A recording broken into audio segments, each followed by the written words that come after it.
అంటే ప్రోబయాటిక్స్ అనేవి it is nothing but నేను చెప్పాను కదండి, మన పెరుగన్నం ఈజ్ ఎ ప్రోబయాటిక్, మన సద్దన్నం ఈజ్ ఎ ప్రోబయాటిక్. దాంట్లో ఉండే బ్యాక్టీరియల్ కాంపోజిషన్ డిఫరెంట్ ఉంటుంది. అది గంజి పులిసి పెడితే వచ్చేది. సో పెరుగుని పులివి పెడితే వచ్చే బ్యాక్టీరియా లాక్టోబాసిల్లస్లో వేరే స్పీషీస్ ఉంటాయి. తర్వాత మన దోశ పిండిని పులవ పెడితే వచ్చేది వేరే స్పీషీస్ ఉంటాయి. ఇట్లా రకరకాలవి ఉంటాయి. అంటే వీటన్నిటిని హెల్తీ బ్యాక్టీరియా మన ఫుడ్లో తీసుకోవటం ఇంకా మంచిది అంటాను. మనం చెత్తంతా తిని ఒక ప్రోబయాటిక్ వేసుకుంటే మంచి అయిపోదు. సో మనం రోజు తినే దాంట్లో మీరు చెత్త తినాలనుకున్నారనుకోండి, టేస్ట్ బేస్డ్ వారానికి ఒక రోజు పెట్టుకోండి చీట్ డే. మిగిలిన 6 days వీలైనంత వరకు మనం హెల్తీ డైట్కి స్టిక్ ఆన్ అయి ఉంటే మంచిది.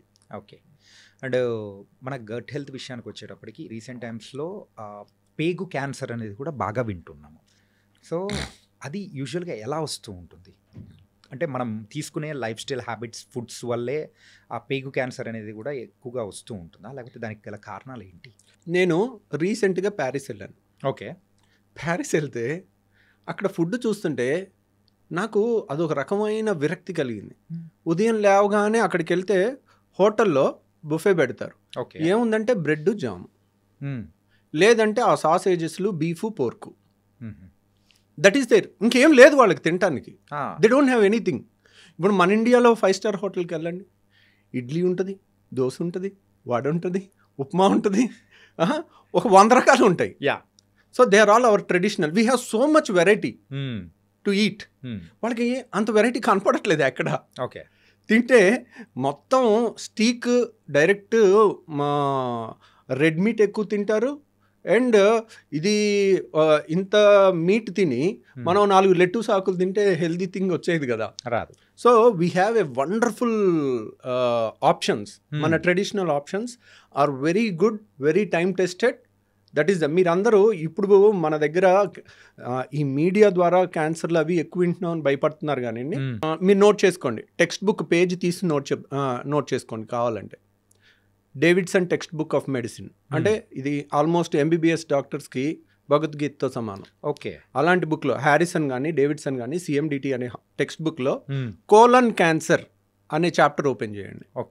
ఓపెన్ చేస్తే what is the incidence in America అంటే, what is the incidence in India అంటే, ఇండియాలో కన్నా 30 రెట్లు అమెరికాలో క్యాన్సర్ ఎక్కువ.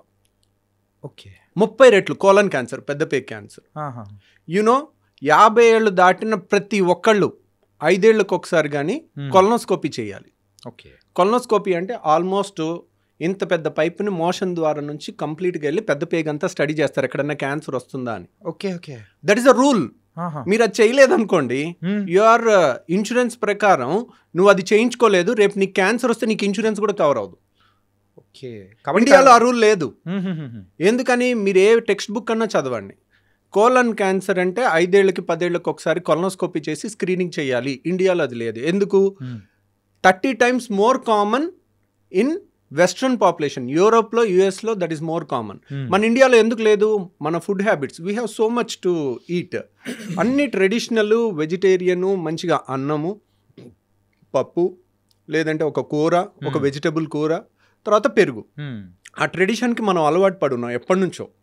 ఆ tradition is protecting hour small right, మన ఇంటెస్టైన్స్ని కాపాడి చాలా వరకు క్యాన్సర్ రాకుండా అయి ఉంటుందని నేను అనుకుంటున్నాను. ఎందుకంటే మేమేంటి అనుకుంటున్నాం, అన్ని చదివినా మేము కన్క్లూషన్స్ ఇవ్వము. మోస్ట్ లైక్లీ ఇది కారణం అయి ఉంటుంది అని చెప్పగలుగుతాం. చాలామంది ఏంటంటే నాలెడ్జ్ లేని వాళ్ళు ఇది ఇదే అని కన్క్లూజన్ చేయాలంటే దాని పెద్ద చాలా రీసెర్చ్ ఉండాలి. అంటే సింపుల్ చెప్పాలంటే యు ఆర్ నాట్ పాసింగ్ అనే జడ్జ్మెంట్.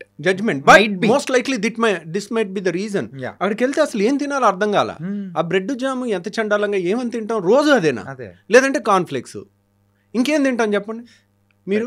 మనం ఇన్ని రకాల మంచిగా చక్కగా ఒక ఇడ్లీ, ఒక దోశ, ఒక పూరి ఇలాంటి వాటికి అలవాటు పడిన వాళ్ళు అక్కడ వాళ్ళు ఇంక రోజు ఎలా తింటున్నారో నాకు ఆశ్చర్యం వేస్తుంది. సో రోజు అదే తిని వాళ్ళకన్నీ పైల్ సమస్య ఎక్కువ, ఫిషర్ సమస్య ఎక్కువ, కాన్స్టిపేషన్ సమస్య ఎక్కువ, కోలన్ క్యాన్సర్ ఎక్కువ. మన దగ్గర ఇవన్నీ లేవు. మనం ఏం చేస్తున్నాం, మన ఫుడ్ చాలదా అన్నట్టు ఆ పిజ్జా బర్గర్లు వెనకాల పడుతున్నాం. ఏముంది దాంట్లో టేస్ట్? మన ట్రెడిషనల్ ఫుడ్లో లేనంత టేస్ట్ దాంట్లో ఉందా? సో మన దాంట్లో టేస్ట్ ఉంది దాంట్లో డౌటే లేదు. అది కొంచెం ఒక వేలం వెర్రిలాగా ఉంటుంది. ఎందుకు అన్నారనుకోండి, people ten to get attracted to negative things, destructive things more than good things. Right. And మీరు అంటారు చూడారా పోక్రి సినిమాలో ఏదో గాంధీ మీద సినిమా తీస్తే అసలు ఆడదు, అదే కడప కింగ్ 250 సెంటర్స్ 100 days అంటారు కదా. సో అంతే. ఇప్పుడు చూడండి, ఇప్పుడు మీరు మంచి సినిమా చూడండి, చూడరు. ఇప్పుడు పుష్ప 2లో ఒక స్విమ్మింగ్ పూల్లో ఉచ్చబోసే సీను ఒక హీరో చేస్తే దాన్ని మన కిడ్స్ ఏ విధంగా తీసుకుంటారండి? సో అంటే దానికి అన్ని కలెక్షన్స్ ఎలా వస్తున్నాయి? బ్యాడ్ ప్రోడక్ట్ని యూ కెన్ సెల్ ఇట్, అది నీ గొప్పతనం అయి ఉండొచ్చు. దానంతట అది ఒకప్పట్లాగా మీరు పాత సినిమాల్లో ఇప్పుడు జగదేక్ అతిలోక సుందరి సినిమా చూడండి, మీరు 100 సార్లు చూసినా చూడాలనిపిస్తుంది. ఆ శ్రీదేవి యాక్షన్ కానీ, చిరంజీవి స్టెప్పులు కానీ.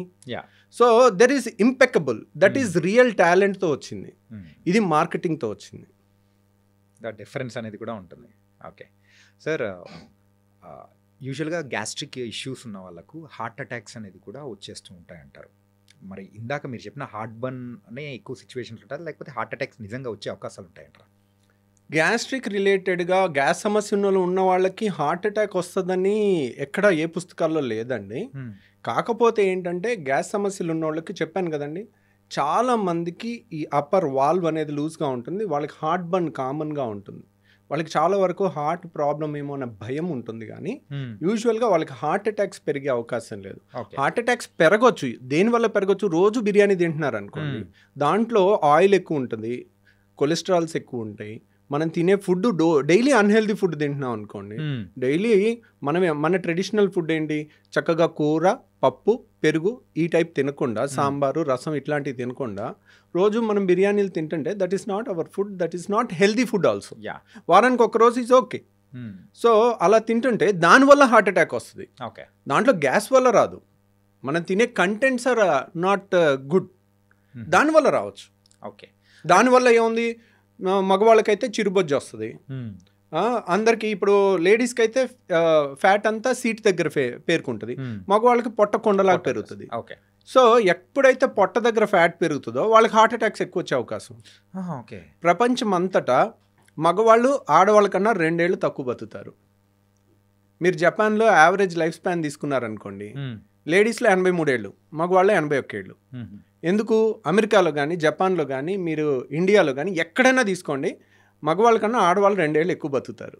దానికి రీజన్ ఎందుకంటే మగవాళ్ళకి ఫ్యాట్ కొండలాగా పొట్ట దగ్గర ఏర్పడు, పొట్ట దగ్గర ఫ్యాట్ ఏర్పడిన వాళ్ళకి హార్ట్ అటాక్స్ ముందు వస్తాయి.